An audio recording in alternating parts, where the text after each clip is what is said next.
नमस्कार, स्वागत है आप सभी का पूछता है झारखंड में। मैं हूं आपके साथ सुनील चौहान। झारखंड में डुमरी उपचुनाव को लेकर सियासत जोरों पर है। इस सीट को जीतने के लिए एनडीए और इंडिया ने पूरी ताकत झोंक रखी है। उपचुनाव में राज्य सरकार के मंत्री से लेकर केंद्र सरकार के मंत्री अपने अपने उम्मीदवारों के लिए जनता के लिए वोट मांग रहे हैं। यशोदा देवी और बेबी देवी के बीच में कांटे की टक्कर देखी जा रही है। इसके नतीजे भविष्य में होने वाले चुनाव की तस्वीर को साफ करेंगे। इसी पर करेंगे चर्चा, कौन जीतेगा डुमरी का दंगल। लेकिन सबसे पहले ये रिपोर्ट। डुमरी विधानसभा उपचुनाव को लेकर सरगर्मियां बढ़ी हुई हैं। चुनाव की तारीख जैसे जैसे नजदीक आ रही है, दोनों गठबंधन की तरफ से कई नेता और मंत्री विधायक चुनावी मैदान में प्रत्याशी के पक्ष में उतरकर जनसभा और जनसंपर्क अभियान चलाकर अपने अपने प्रत्याशी के पक्ष में वोट मांगते हुए देखे जा रहे हैं। अब एनडीए और इंडिया महागठबंधन ने इस उपचुनाव में ताकत झोंक दी है, क्योंकि लोकसभा चुनाव 2024 से पहले झारखंड में ये आखिरी उपचुनाव है और लोकसभा चुनाव से पहले ये सेमीफाइनल के तौर पर देखा जा रहा है। ऐसे में दोनों गठबंधन के नेताओं की तरफ से कोई कसर नहीं छोड़ना चाह रहा। अब ये चुनाव नाक के साथ साथ साख की लड़ाई बन गया है। एक तरफ जहां एनडीए गठबंधन रामगढ़ के उपचुनाव में जीत दर्ज करने के बाद पूरे जोश में है, वहीं इंडिया गठबंधन बनने के बाद झारखंड में ये पहला उपचुनाव है और डुमरी झारखंड मुक्ति मोर्चा का गढ़ माना जाता है, जहां दिवंगत शिक्षा मंत्री स्वर्गीय जगन्नाथ महतो 19 साल से यहाँ विधायक रहे। उनके जाने के बाद ये सीट खाली हुई। उनकी पत्नी बेबी देवी चुनावी मैदान में इंडिया गठबंधन के तौर पर हैं। वहीं एनडीए गठबंधन के तौर पर यशोदा देवी और आसू नेत्री हैं। ऐसे में अब इस उपचुनाव में बाबूलाल मरांडी सहित केंद्रीय राष्ट्र मंत्री अन्नपूर्णा देवी भी डुमरी विधानसभा के इस उपचुनाव में कूद पड़े हैं। भाजपा और आसू की तरफ से केंद्रीय राष्ट्र मंत्री अन्नपूर्णा देवी का बोकारो के तेलों में जनसभा हुई और प्रत्याशी यशोदा देवी के लिए वोट मांगे। वहीं इंडिया गठबंधन की तरफ से झारखंड के पेयजल और स्वच्छता मंत्री मिथिलेश ठाकुर ने कमान संभाल रखी है और ताबड़तोड़ बोकारो के चंद्रपुरा प्रखंड के कई पंचायतों में जनसभा की और लोगों से प्रत्याशी बेबी देवी के पक्ष में वोट मांगे हैं। जहां केंद्रीय शिक्षा राज्य मंत्री अन्नपूर्णा देवी ने झारखंड सरकार पर गरजते हुए कई गंभीर आरोप लगाते हुए कहा कि जल जंगल जमीन की बात करने वाली सरकार की आज क्या स्थिति है ये सब जानते हैं। आज ईडी और सीबीआई तक मामला पहुंचा है। वहीं इस पर पलटवार करते हुए झारखंड सरकार के पेयजल और स्वच्छता मंत्री मिथिलेश ठाकुर ने कहा कि मंत्री अन्नपूर्णा देवी को बताना चाहिए कि वो किस मिट्टी की उपज है। आज वो भाजपा में चल रहे, लेकिन इससे पहले वो कहाँ थे। उन्होंने कहा कि 17 तक वो झारखंड को लूटते रहे और आज केंद्रीय एजेंसियों का दुरुपयोग कर सरकार को अस्थिर करना चाह रहे हैं। मंत्री ने कहा कि साल 2019 में वो लोकसभा नहीं पहुंच पाएंगी। झारखंड की 3.5 करोड़ जनता त्रस्त है इस सरकार से। आने वाले समय में निश्चित रूप से इस सरकार को मुंह की खानी होगी। और अब डुमरी जिस तरह से रामगढ़ उपचुनाव को आपने देखा, वही रिजल्ट डुमरी के उपचुनाव में भी होने जा रहा है। और आने वाले समय में जिस तरह झारखंड को छलने का काम किया गया, बिल्कुल इसको झारखंड की जनता माफ नहीं करेगी। बिल्कुल 2024 की कहीं कोई बात नहीं। जनता के दिल में प्रधानमंत्री नरेंद्र मोदी जी बसे हुए हैं और लोगों को पता है कि आज देश और सीमा सुरक्षित है तो देश के प्रधानमंत्री की वजह से। और आज प्रधानमंत्री जी एक गांव से लेकर शहर की बात और उसके अलावा आप देखें तो स्टार्टअप से अंतरिक्ष की बात, निश्चित तौर पे लोगों को ये पता है और भरोसा है। मोदी है तो मुमकिन है और मोदी पर दोस्तों को भरोसा भी है। हमारी माननीय केंद्रीय मंत्री अन्नपूर्णा देवी जी किस मिट्टी की उपज हैं, किस राजनीतिक दल से आज वो यहाँ तक पहुँची हैं और कहाँ उनको इतना मान सम्मान मिला। और जहाँ तक जल जंगल ज़मीन के लूट की बात है तो उस लिए ही बौखलाई हुई है केंद्र में बैठी सरकार। और जिस दल में वो हैं माननीय अन्नपूर्णा देवी जी, उस दल के लोग कि आज तक 19 साल तक में 17 साल इन लोग इस राज्य को लूटते रहे, इस राज्य की जल जंगल जमीन का दोहन कराते रहे, यहाँ की खनिज संपदा अपने अडानी अंबानी जैसे जो इनके आका हैं उनसे लुटवाते रहे और यहाँ की जनता का शोषण करते रहे। 2019 में जनता ने इन्हें इनका रास्ता दिखा दिया है। ये बिलबिलाए हुए हैं, बौखलाए हुए हैं। हर किसी की डुमरी उपचुनाव को लेकर नजर टिकी हुई है। डुमरी का डगर किसके लिए कठिन होगा और किसके लिए आसान होगा, ये तो जनता के हाथ में है। लेकिन ये जरूर है कि ये चुनाव 2023 विधानसभा का सेमीफाइनल होगा, जो बताएगा प्रदेश में किसके हक में माहौल है। Bureau report, India voice, Ranchi. तो लगातार देखा जा रहा है कि डुमरी के दंगल पर सबकी नजर टिकी हुई है। चर्चा करने के लिए हमारे साथ जुड़ चुके हैं एलन तिवारी जी, कांग्रेस नेता हमारे साथ हैं, प्रदीप सिन्हा जी, बीजेपी नेता हमारे साथ हैं, और हमारे साथ जुड़ चुके हैं इंदुकांत दीक्षित जी, वरिष्ठ पत्रकार। सभी मेहमानों का चर्चा में जुड़ने के लिए स्वागत। सबसे पहले प्रदीप जी, मैं आपके पास ही आना चाहूंगा। प्रदीप जी, जिस प्रकार से देखा जा रहा है लगातार विपक्ष आपको ये कह रहा है कि दूर दूर तक आप इस लड़ाई में दिखाई नहीं दे रहे, और अब तो केंद्रीय मंत्री भी इस मैदान में कूद चुके हैं चुनाव प्रचार में। लगातार आरोप प्रत्यारोप की बारिश भी हो रही है। मैं आपसे ये जानना चाहता हूं कि डुमरी का ये दंगल आपके लिए तो और भी टफ होता जा रहा है। सुनील जी, आपकी बातों का जवाब दूं उससे पहले मैं थोड़ा आपका ध्यान आकृष्ट कराना चाहूंगा कि आपने बार बार अपने संबोधन में इंडिया शब्द का उपयोग किया। इसको लेकर आपत्ति है मुझे, और दो उदाहरण से मैं समझाना चाहूंगा कि इंडियन नेशनल कांग्रेस, INC कहा जाता है, इंक नहीं कहते हैं उसको, या इंडियन नेशनल आर्मी जो सुभाष चंद्र बोस की थी उसको ईना नहीं बोलते हैं, आज भी INA ही बोलते हैं। इसलिए I.N. बाकी चीजें हैं, है ना, इसलिए इसको इंडिया ना बोला जाए। इससे थोड़ा भ्रम की स्थिति होती है लोगों के बीच में, और कहीं ना कहीं इन लोगों का मकसद भी वही है कि भ्रम पैदा करने की कोशिश करें। इससे आप बचिए, क्योंकि जो लोग नेगेटिव सेट करना चाहते हैं वो करें। अब आता हूँ डुमरी के चुनाव पर। दोनों गठबंधन की ओर से कोशिश से जारी है, और दावे तो होते हैं चुनाव में कि हमारा गठबंधन मजबूत है, हम जीतेंगे। निश्चित रूप से देखिए, हम आंकड़ों पर बात कर रहे हैं। जब पिछली दफा 2019 के विधानसभा चुनाव में हम आजसू और भारतीय जनता पार्टी अलग अलग लड़ी थी, तो जो मत हमको दोनों दलों को प्राप्त हुए थे, अगर उसको कुल योग आप देख लें तो उसी वक्त जगन्नाथ महतो हार जाते। तो इसलिए हम उम्मीद कर रहे हैं कि हमारी संयुक्त ताकत के बल पर हम मतदाताओं को एक तो वोट डिवीजन से भी रोक पाएंगे, मतदाताओं के बीच कोई उहापोह की स्थिति नहीं होगी पिछले बार की तरह, और चूंकि बिल्कुल डायरेक्ट फाइट है तो मैं समझता हूं कि मतदाताओं के बीच बिल्कुल क्लैरिटी है कि किस गठबंधन को चुनना है। और विगत 3.5 सालों में जो इस सरकार ने किया है, आज अभी आप बोल रहे थे जल जंगल जमीन वाली बात, आप बताइए कि जमीनें लूटी कि नहीं लूटी इस राज्य में, और जंगल के नीचे जो खनिज दबे हुए हैं उसके अवैध व्यापारी कौन थे? आज तक वो जेल में है, लेकिन उनको विधायक प्रतिनिधि के पद से मुक्त नहीं किया गया। क्या मोह है इनका, समझिए आप, कि उस व्यक्ति से पीछा नहीं छोड़ाना चाहते ये। मान लीजिए कितनी गलती की और उसके दाग जो है हमारे दामन पर लग रहे हो, तो जितनी गलती हो किसी भी राजनीतिक व्यक्ति को उससे पीछा छोड़ाना चाहिए। लेकिन आज तक मुख्यमंत्री का प्रेम देखिए, अद्भुत प्रेम है ये, कि वो जेल में है व्यक्ति, लेकिन उसको विधायक प्रतिनिधि के पद से हटाने की हिम्मत नहीं कर पा रहे हैं। निश्चित रूप से कोई ऐसा सूत्र होगा उसके हाथ में, मुख्यमंत्री डरते होंगे कि कहीं कार्रवाई की और कुछ अगर उसने फिर बोल दिया तो हमारे लिए मुसीबत खड़ी हो जाएगी। ठीक है, एलन तिवारी जी, सुना आपने प्रदीप जी को? सर, मेरी आवाज आपको मिली है तिवारी साहब?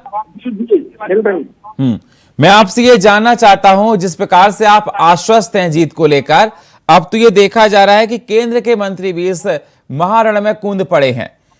कितनी तैयारी आपकी और कितना आश्वस्त अब है, क्योंकि अब देखा जा रहा है ये टक्कर और ज्यादा स्ट्रांग होती जा रही?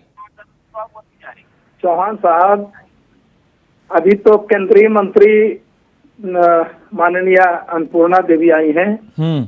मैं आग्रह करता हूं कि प्रधानमंत्री भी आ जाए। यहाँ कुछ होने वाला नहीं है। ये इनको देख लिया लोगों ने, लंबे समय तक देखा। अब कितना जुमला पढ़ेंगे और यहाँ के लोग चुपचाप सुनते रहेंगे? जुमला खत्म हो गया। जितनी उपचुनाव हुए आप रिकॉर्ड उठा करके देख लीजिए, उपचुनाव के पहले ये बराबर जीतते हैं, रिजल्ट होता है ये हार जाते हैं। उपचुनाव शुरू होता है, सरकार गिराने लगते हैं। उपचुनाव खत्म हो जाता है, इनकी बोलती बंद हो जाती है। ये बराबर कोशिश में लगे हुए हैं पिछले दरवाजे से घुस जाना। इनकी कोशिश है विधायकों को तोड़ लेना। इनकी कोशिश है सूटकेस की राजनीति, रुपया दे दो नहीं तो ईडी भेज दो। जो इनको जो हथकंडा चौहान जी अपनाना हो अपना ले।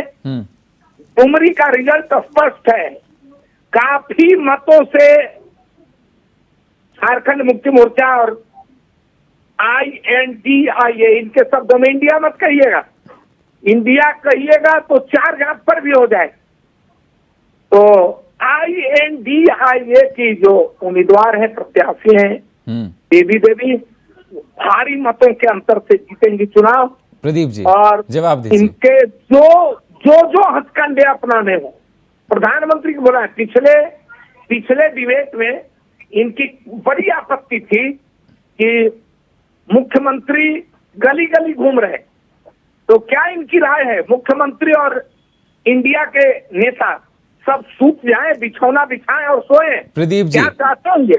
प्रदीप जी सुना आपने? याद नहीं होगा चौहान साहब कि बिहार के चुनाव में, कर्नाटक के चुनाव में, पश्चिम बंगाल के चुनाव में प्रधानमंत्री की जितनी सभाएं हुई।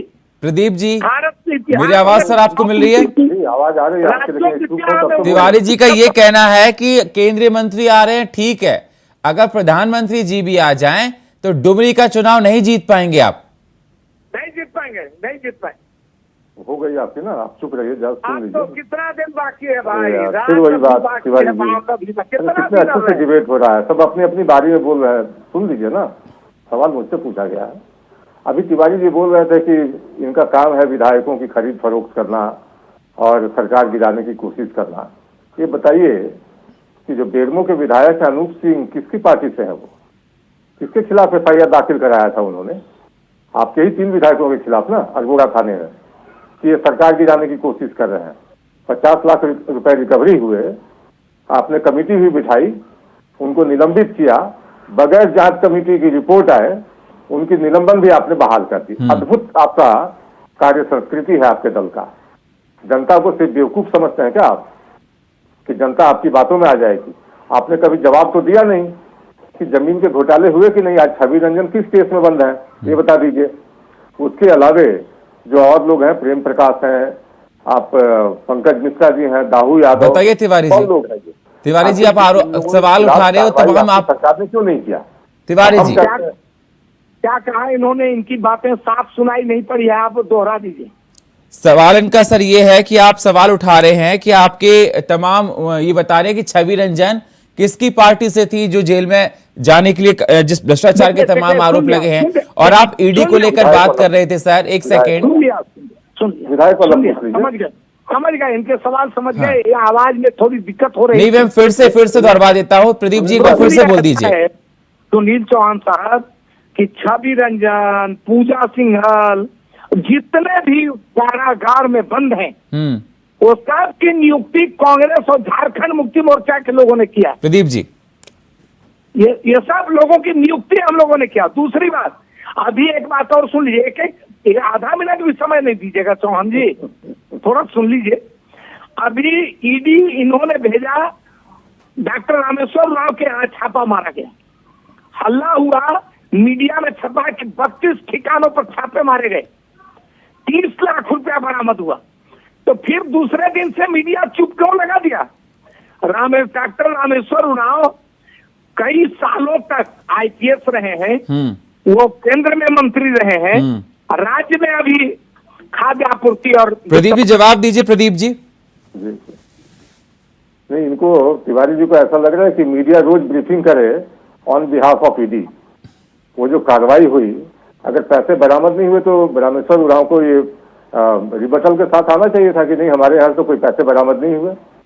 लेकिन जिसके यहाँ छापा पड़ा वो कुछ नहीं बोल रहा है, मौन साधे हुए है, क्योंकि समझ में आ गया है उनको कि अब मैं गिरफ्त में आने जा रहा हूँ। उनके बेटे पर कार्रवाई की गई, क्योंकि बेटे का लिंक शराब कारोबारियों से है। और जिस तरह की दलीलें दे रहे हैं ना, अभी देख रहा था मैं, मिथिलेश ठाकुर जी बोल रहे थे कि भाजपा 2017 सालों तक इस राज्य को लूटती रही। मुझे तो बड़ा हास्यास्पद लगता है कि ऐसे लोग मंत्री हैं जिनको ये भी पता नहीं है कि 19 साल जब 2019 में चुनाव हुए, उस वक्त कई दफा हेमंत सोरेन भी मुख्यमंत्री रहे, इनके पिताजी मुख्यमंत्री रहे, मधु कोड़ा मुख्यमंत्री रहे, राज्य में 3-3 बार राष्ट्रपति शासन लगा। कुल मिलाकर इस 19 साल की अवधि में 10 वर्ष 6 महीने हमारा शासन रहा। लेकिन मधु कोड़ा ने क्या किया उसकी चर्चा नहीं करेंगे, क्योंकि उसका उस गठबंधन में ये भी शामिल थे। राष्ट्रपति शासन में क्या कुछ हुआ उस पर चर्चा नहीं करेंगे। हेमंत सोरेन सरकार में थे 1.5 साल तक, जब पहली दफा वो मुख्यमंत्री बने, क्या कुछ कर पाए ये बता दीजिएगा। और स्थानीय नीति का जाप, एक मिनट चलो, स्थानीय नीति का माला जपते हुए उस वक्त भी अर्जुन मुंडा की सरकार से समर्थन वापस लिया था।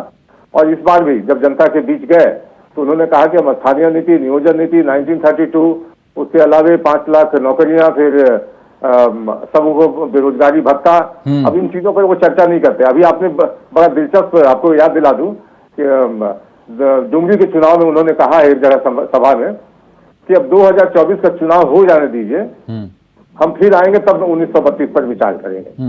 अब पूछिए इनसे कि बैक गियर कौन दे रहा है।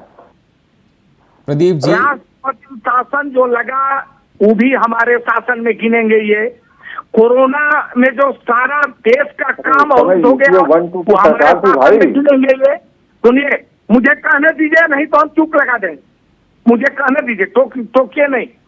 हम ये निवेदन कर रहे हैं कि जो 32 की खतियान की बात ही कर रहे हैं, स्थानीय नीति की बात कर रहे हैं, तो ये बाबूलाल जी के टाइम से झारखंड जो बनी और पहला मुख्यमंत्री आदरणीय बाबूलाल मरांडी जी को कमान मिला, कितना कितना खेल हुआ याद नहीं है क्या प्रदीप जी?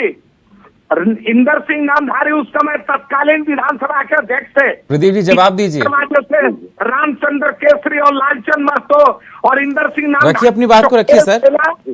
जी चुप हो जाए, नहीं आप बात को रखिए, सुनना मैं दोनों लोगों को सुन रहा हूँ सर।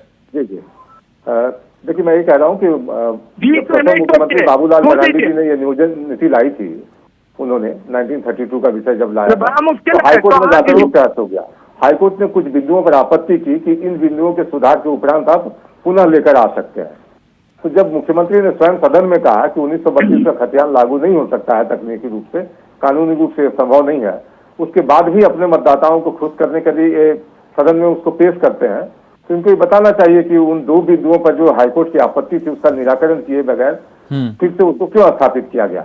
अब जब इनको मुंह की खानी पड़ती है बार बार, तो भारतीय जनता पार्टी पर आ जाते हैं। बाबूलाल मरांडी ने पेश किया, उनको न्यायालय ने खारिज कर दिया। उसके बाद तो बाबूलाल जी ने दोबारा प्रयास नहीं किया। फिर अब ये चले गए इंदर सिंह नामधारी और रामचंद्र केसरी, वो सारी चीजें छोड़ दीजिए ना। अभी मुखिया कौन है सरकार का ये बताइए आप। आपने कहा था ना कि हमारा कोर इश्यू है ये, इसके लिए हम जान दे देंगे। मुख्यमंत्री के शब्दावली आप याद कीजिए कि 1932 के लिए हम जान दे देंगे। जान दे रहे हैं क्या वो? उन्होंने कहा था कि 5 लाख नौकरियां अगर हम नहीं दे पाए प्रतिवर्ष तो हम राजनीति से संन्यास ले लेंगे। संन्यास लिया क्या उन्होंने? जल्दी से तिवारी जी, मुझे इंदु कांत जी के पास जाना है, जल्दी से। अरे ये क्या बोलेंगे सर, ये क्या बोलेंगे? ये बार बार एक ही बात कहते हैं। मैं कह रहा हूँ कि मुख्यमंत्री बाबूलाल सब आयातित है, इम्पोर्ट किए हैं, आयात किए हैं। बाबूलाल जी मरांडी झारखंड विकास मोर्चा में चले गए, अभी अन्नपूर्णा देवी कहाँ से आई है?